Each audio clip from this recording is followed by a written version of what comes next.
கற்றதனாலாய பயனன் கொல் வாலறிவன் நற்றாள் தொழார் ஏனின். கற்றதனாலாய பயனன் கொல் வாலறிவன் நற்றாள் தொழார் ஏனின். வணக்கம் everybody, எல்லாரும் நல்லா இருக்கீங்களா? I am sure by now some of you would have dusted off that Thirukkural book. ஒரு மூலையில் இருந்ததை எடுத்து புரட்டி பார்க்க ஆரம்பிச்சிருப்பீங்க. இன்னும் சில பேர் இன்டர்நெட்டில் ப்ரௌஸ் பண்ணி பார்க்க ஆரம்பிச்சிருப்பீங்க.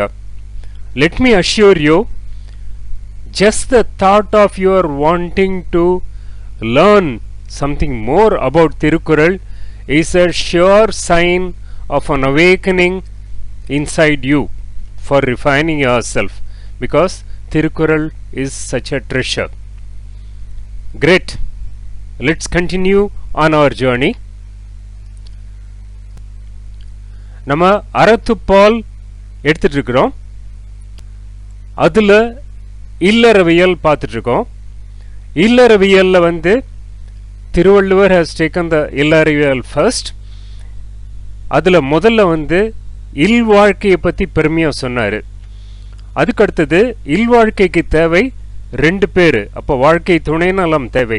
That is the domestic life. For it to prosper there are 2 people needed, therefore there is a need for the spouse.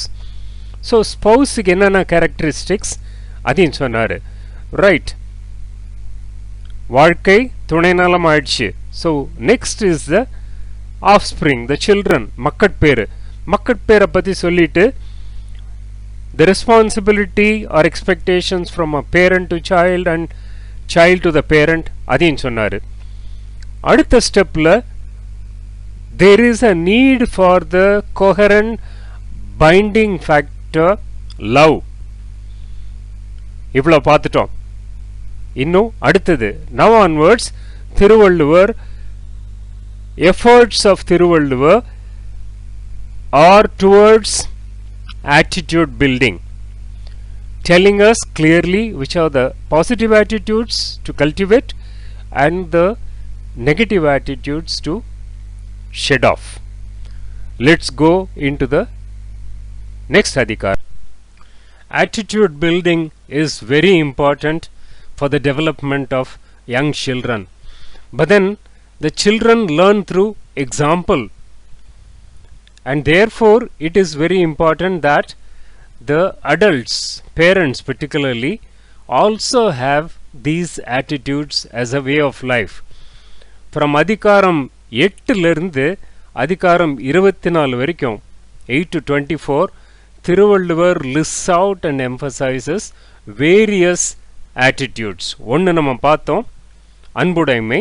இப்போ பார்க்க போகிறோம் 9வது அதிகாரம், விருந்தோம்பல், hospitality, being nice to the guests.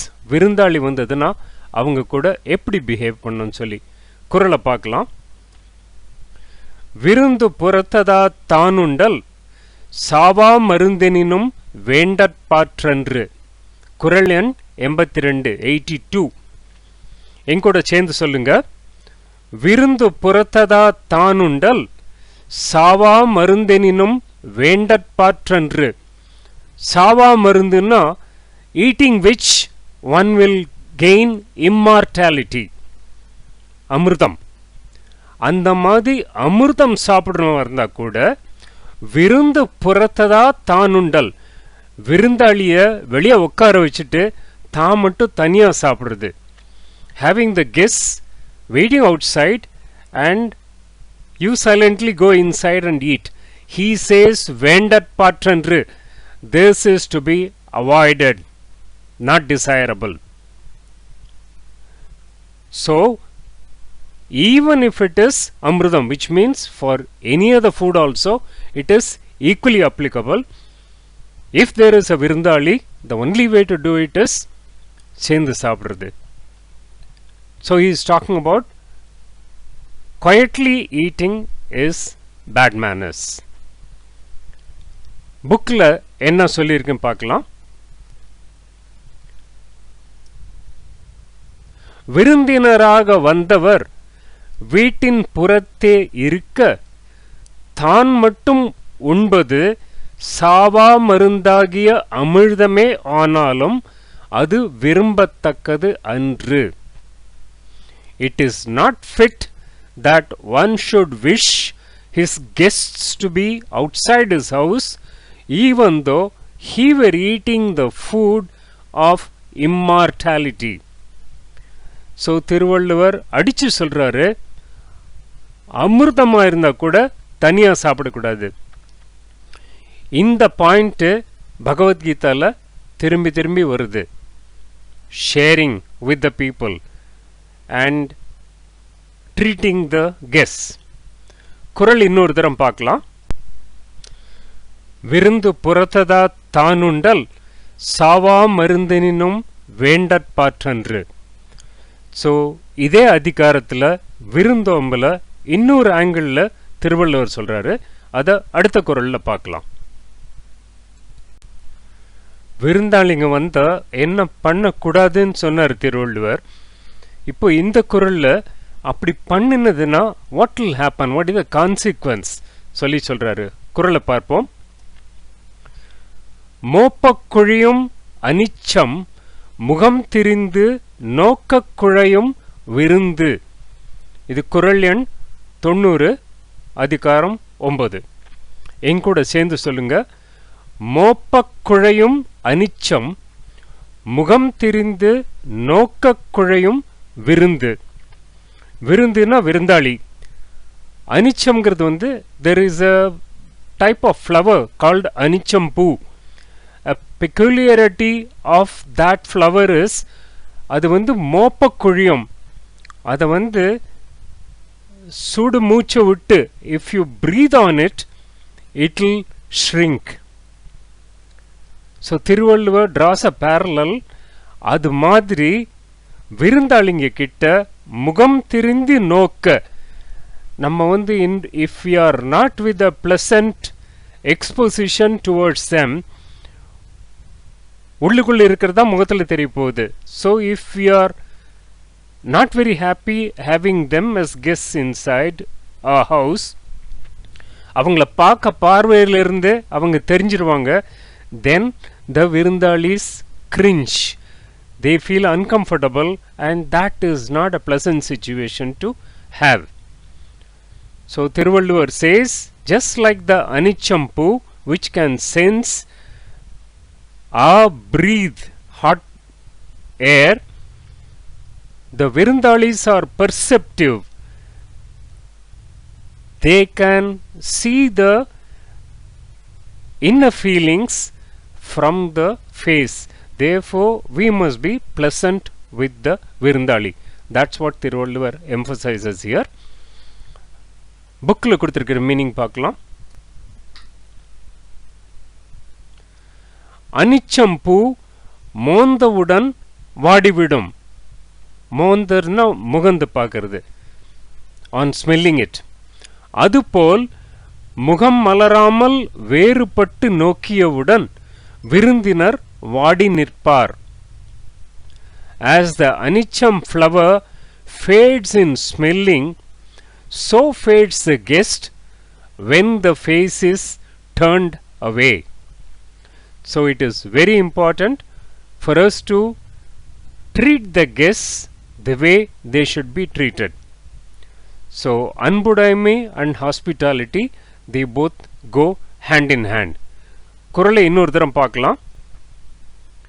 மோப்பக் குழியும் அனிச்சம் முகம் திரிந்து நோக்கக் குழையும் விருந்து. ஸோ விருந்தோம்பல் அதிகாரம் பார்த்துட்டோம். அடுத்ததா இனியவை கூறல், அன்புடைமை, hospitality, then talking pleasant. That's what we will see next. Thiruvalluvar அடுத்து எடுத்திருக்கிற ஆட்டிடியூட் இனியவை கூறல், அதிகாரம் 10. pleasant words, usage of pleasant words. When we talk to the other people with the friendly, pleasant, soft way of speech to them. குறளை பார்க்கலாம். பணிவுடையான் இன்சொலன் ஆதல் ஒருவர்க்கு அணி அல்ல மற்று பிற. இது குறள் எண் 95 95 ஃப்ரம் அதிகாரம் 10. எங்கூட சேர்ந்து சொல்லுங்க.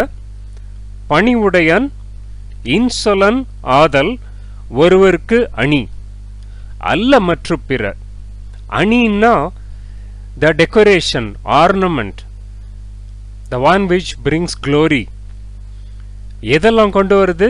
பணிவுடையான், to be humble, to be polite.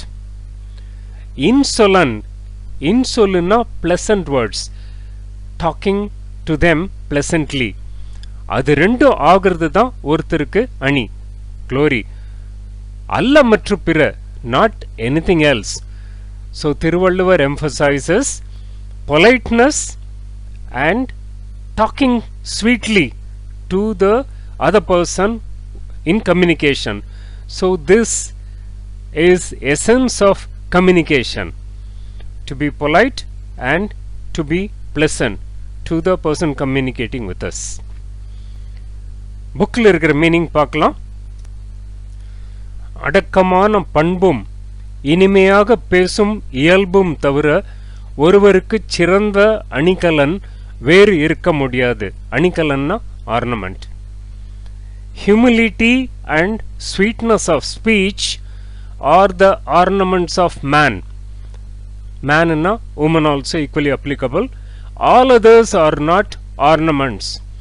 So Thiruvalluvar emphasizes the importance of being polite and using sweet words in communication with other people. குறளை இன்னொரு தரம் பார்க்கலாம். பணிவுடையான் இன்சொலன் ஆதல் ஒருவர்க்கு அணி அல்ல மற்று பிற. இனிய சொல், ஸ்வீட் வேர்ட்ஸ் சொல்லாம இருக்கிறது எந்த மாதிரி சொல்லி அடுத்த குறள்ல பார்க்கலாம். ஸ்வீட் வேர்ட்ஸ் இருக்கும்போது unpleasant words, harsh words use பண்றது எந்த மாதிரி சொல்லி திருவள்ளுவர் இதுல தெளிவா சொல்றார். குறளை பார்க்கலாம். இனிய உளவாக இன்னாத கூறல் கனி இருப்பு காய் கவர்ந்தற்று.